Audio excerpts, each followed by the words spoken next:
How Many Stars in the Sky by Lenny Hort. Paintings by James E. Ransome. How many stars in the sky? How many stars in the sky? Mama was away that night and I couldn't sleep. Mama knows all about the sun and stars, but she was away and I didn't want to wake Daddy, so I stared out the window asking myself, how many stars in the sky? I could count so many just from my room. I leaned out the window and I could count even more. That was just gazing over the backyard. How many stars in the sky? I went outside with a pad and pencil. I started to count. I filled up one whole page of the pad. But there were lots of stars hidden behind the trees. The house blocked out even more. The street lamp was so bright I couldn't see stars anywhere near it. How many stars in the sky? I climbed high up into my tree house. I started at the Big Dipper and counted in a great circle all around the sky. I filled up page after page of the pad. But when I got back to the Dipper, it wasn't where I remembered it. I must have been out so long that the stars had moved. Old ones had set. New ones had risen. How many stars in the sky? I climbed down from the tree house, and there was Daddy. I couldn't sleep, I said. I can't sleep either, he said. Your mama won't be back till tomorrow. I told him how I wanted to count all the stars in the sky. If your mama was here, Daddy said, I bet she'd know. Maybe you and I can find some place where it'll be easier to count them.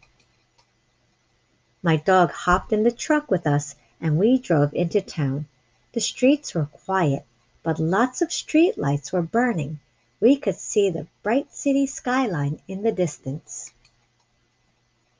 Daddy and I counted 25 or 26 stars. He said he thought one of them was the planet Jupiter. This isn't a good place to see stars, I said.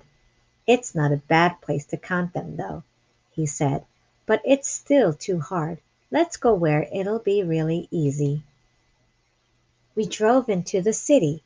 The big clock by the tunnel said 2:45, but neither one of us felt like sleeping. We parked by Mama's office.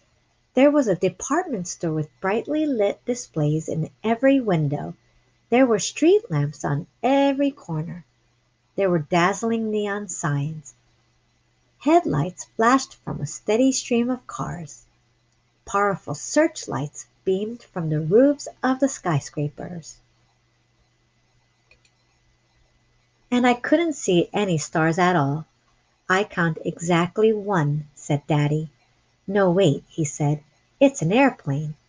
Maybe the stars just don't want to be counted, I said. We drove back through the tunnel. I was tired, and I thought we were going home, but instead, Daddy drove us deep into the country. There weren't any cars. There weren't any streetlights. There weren't any houses. Even the moon had set, and I knew we could never count all the stars. No matter where I looked, new ones appeared every time I blinked my eyes. Daddy pointed up above and showed me the Milky Way. The stars were so thick I couldn't tell one from another.